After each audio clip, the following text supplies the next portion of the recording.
All right, we're ready for our next talk, and we are very honored to have the ex-Minister of Defense for Canada, a peace activist. Help me welcome the Honorable Paul Hellyer.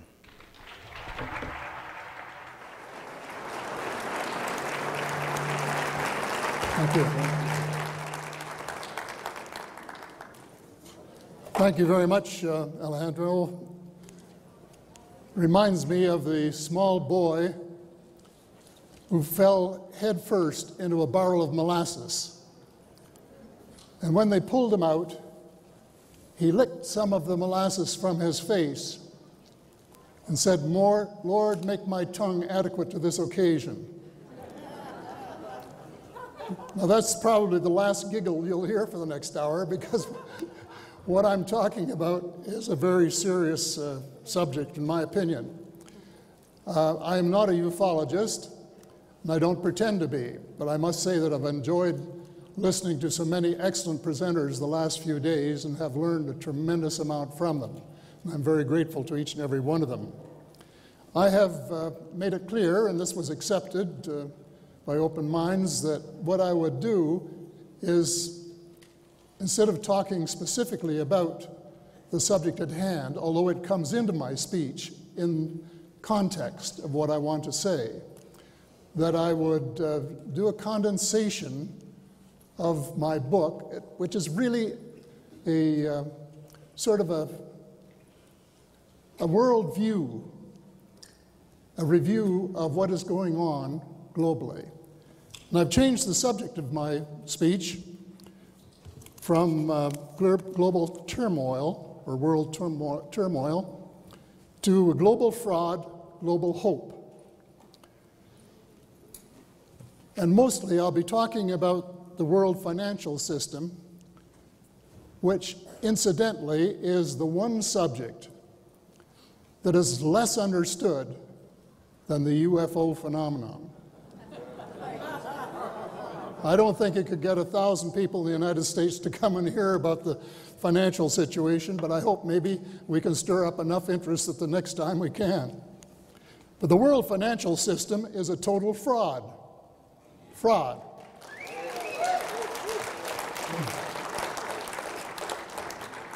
It is one gargantuan Ponzi scheme, no better than the one Bernie Madoff used to swindle his friends and neighbors, and thousands of times worse if you add up the total number of victims it has ripped off over countless generations. The principal difference between the two schemes is that Madoff was acting outside the law,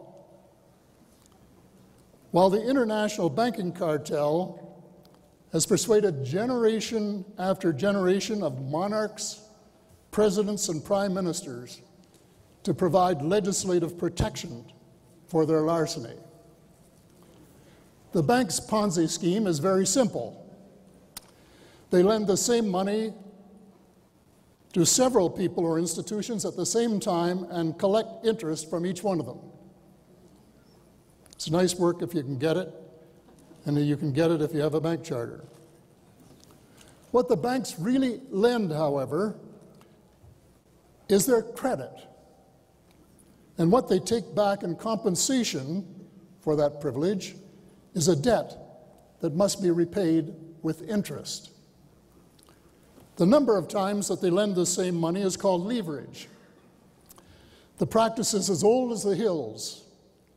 But for our purposes, we can start with the goldsmiths of Lombard Street in London, England, who accepted deposits from their customers, and they issued certificates that were redeemable on demand. They paid their customers a nominal fee for the nominal interest rate on the deposits, on the understanding that they could lend the money to their customers at higher interest rates. They soon found that they could lend more than they had in their vaults because only a few depositors came in to redeem their gold or silver at any one time. It was a scam. It was illegal. Nevertheless, they got away with it for a long while, and the scam was legitimized when the Bank of England was chartered to help King William finance his war. Rich people subscribed £1,200,000 in gold and silver for the capital to establish the bank, and this was lent to the government at 8%, which is a pretty high rate of interest for a guaranteed loan. But then, to show his appreciation, the king allowed the bank to print £1,200,000 in banknotes and lend it at high interest to their friends. In effect, the bank was allowed to lend the same money twice, once to the government and once to the people. Over the years, due to the avarice of the banks and the collusion of politicians, that ratio has increased dramatically. In the early days of the 20th century, for example, federally chartered banks in the United States were required to keep a 25% gold deposit, gold backing for their deposits, and in effect, they were allowed to lend the same money 4 times. When I was younger, Canadian banks were required to keep a reserve of 8% cash, which allowed them to lend the same money 12.5 times. Today, thanks to Milton Friedman's irrational flip-flop from being a proponent of 100% cash reserves to the opposite extreme of 0 reserves, and the adoption of his ideas by the major central banks of the world in 1974, multiples have been increased dramatically, in some cases to as much as 20 to 1 or more. Banks only keep enough cash to meet day-to-day demands for those few customers who go in and request it. And consequently, the fraud is virtually total. The system works this way. Let's say you want to borrow $35,000 to buy a car. You go and see your friendly banker, and he or she will ask you for some collateral, some stocks or bonds, or second mortgage on your house or your cottage, or failing that, maybe the signature of a rich relative or a friend. And once the collateral is satisfied, they will ask you to sign a note for the principal plus interest, probably prime plus, so much, depending on the color of your eyes. And then they tap their computer, and presto, $35,000 appears in your account that you can go out and spend to buy the car. Seconds earlier, that money did not exist. It was created out of thin air, so to speak. Well,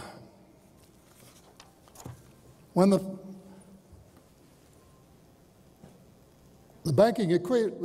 way the banks make their money is what they call the spread. If you leave the money there for a while until maybe the new models come out or something like that, they'll pay you 0 or maybe 0.25% interest on it compared to the high interest rate on your note. And they make their money on the difference. The banking equation is a species of double-entry bookkeeping, where your note becomes an asset on the bank's books, and the new money that was deposited to your account is a liability.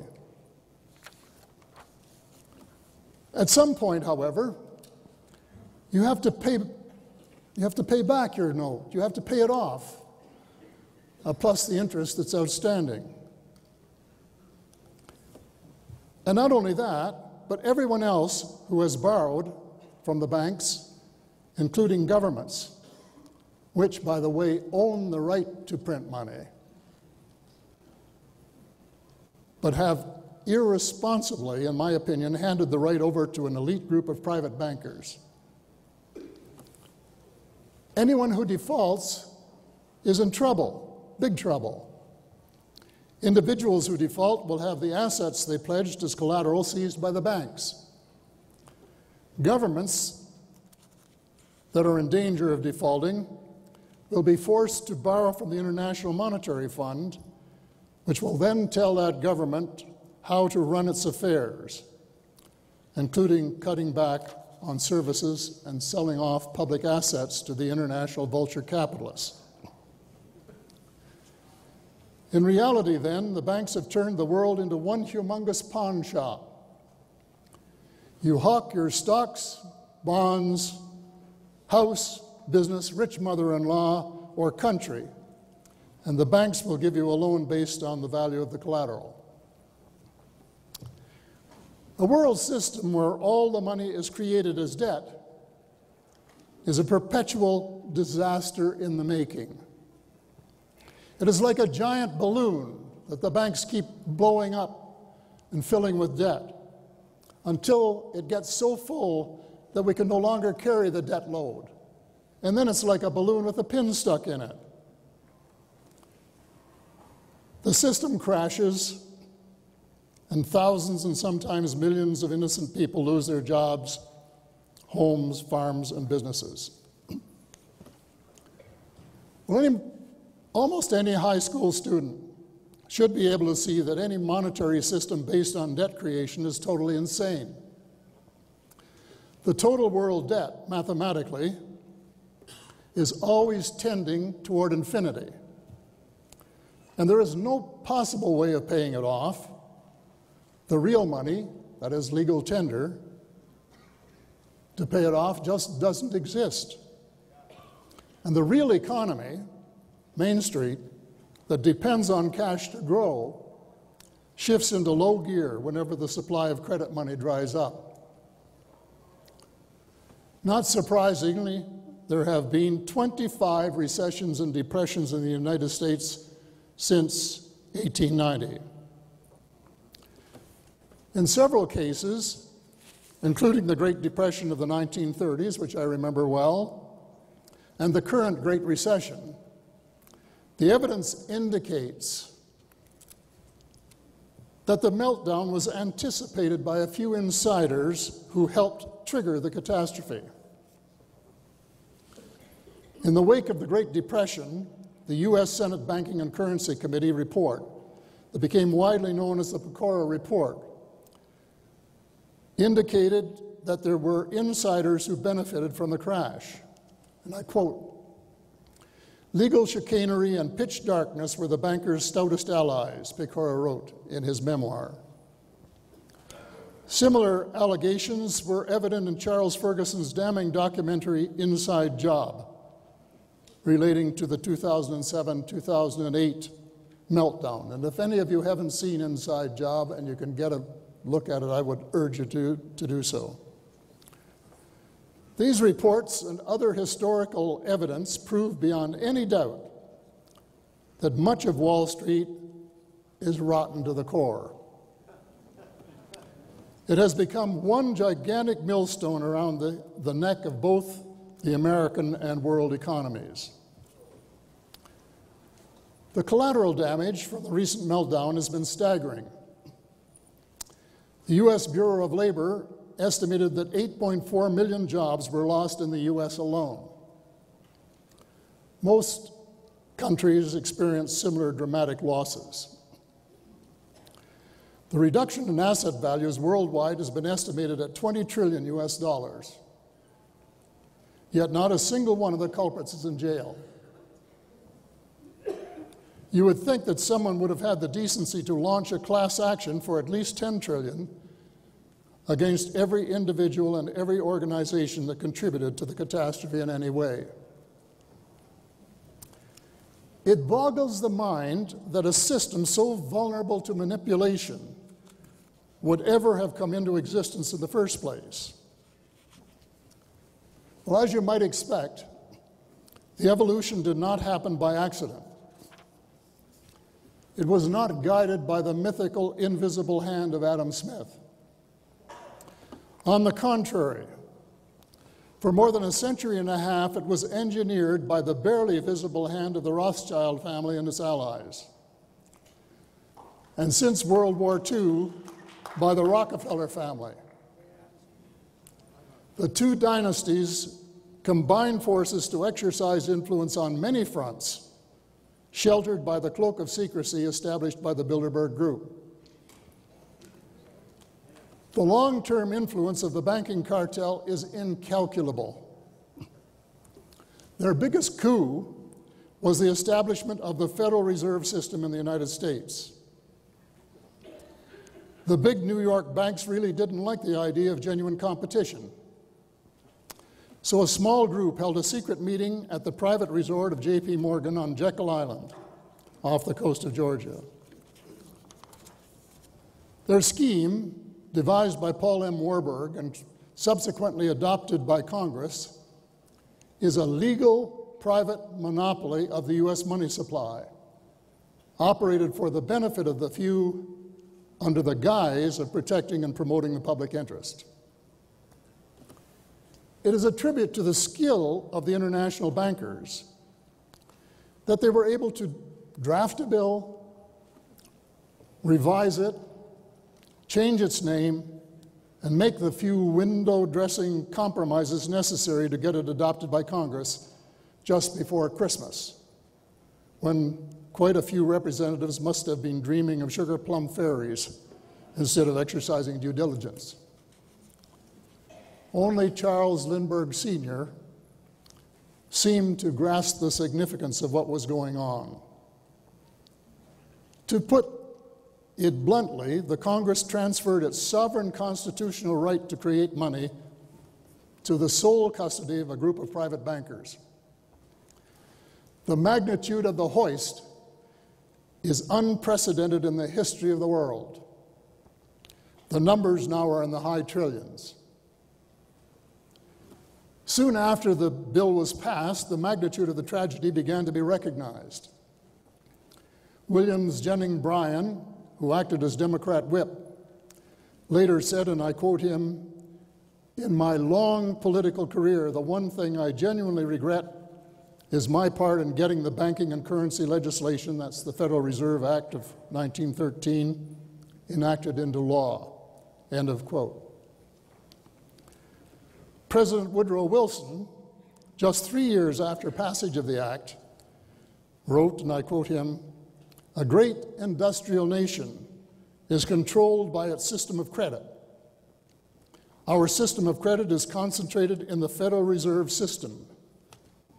The growth of the nation, therefore, and all of our activities are in the hands of a few men. We have come to be one of the worst ruled, one of the most completely controlled and dominated governments in the civilized world." But the bill was not repealed. Almost 100 years later, the sellout is still the law. This makes you wonder what the people's representatives have been doing to earn their salaries. The people in charge of the original deception were very far-seeing. They realized that when future governments had to borrow from them, they would need a constant stream of income to pay the interest on the bonds. So they pursued the government to introduce income taxes, first as temporary measures, but later permanently, so that it would be possible for the government to meet its obligations to the bondholders. In fiscal year 2005, total individual income taxes in the U.S. totaled $927 billion. Of that amount, $352 billion, or 38%, was required just to pay interest on the federal debt. The figure would be much higher now. The banksters, as they were often called at the time, then decided that an independent press might catch on to the chicanery. Oscar Callaway is reported in the Congressional Record of February the 9th, 1917 as follows, and I quote, "In March 1915, the J.P. Morgan interests, the steel, shipbuilding, and powder interests and their subsidiary organizations got together 12 men high up in the newspaper world and employed them to select the most influential newspapers in the United States, and sufficient number of them to control generally the policy of the daily press of the United States. They found it was only necessary to purchase the control of 25 of the greatest papers. The 25 papers were agreed upon. Emissaries were sent to purchase the policy, national and international, of these papers. An editor was furnished for each paper to properly supervise and edit information regarding the questions of preparedness, militarism, financial policies, and other things of national and international nature, the ones that were considered vital to the interests of the purchasers, and in brackets, and to suppress everything in opposition to the wishes of the interests served, end of quote. It has been suggested that the Bilderberger Group may have taken a leaf from the Morgan precedent to protect their interests in the late 20th and early 21st centuries. That is impossible to prove because its members are sworn to secrecy and the press won't report on its meetings. Could it be mere coincidence that the monetary system, the downside of globalization, and the decades-long cover-up of the extraterrestrial presence and technology, especially the clean energy sources that would impact the value of oil stocks, the three subjects most directly beneficial interests to the banksters, are the three subjects that the mainline press have avoided like the plague.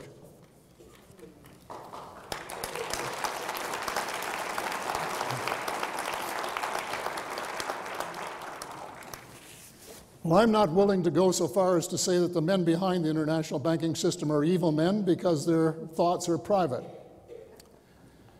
But Sir Josiah, later Baron Stamp, a former director of the Bank of England, has given us a rare snapshot of the truth.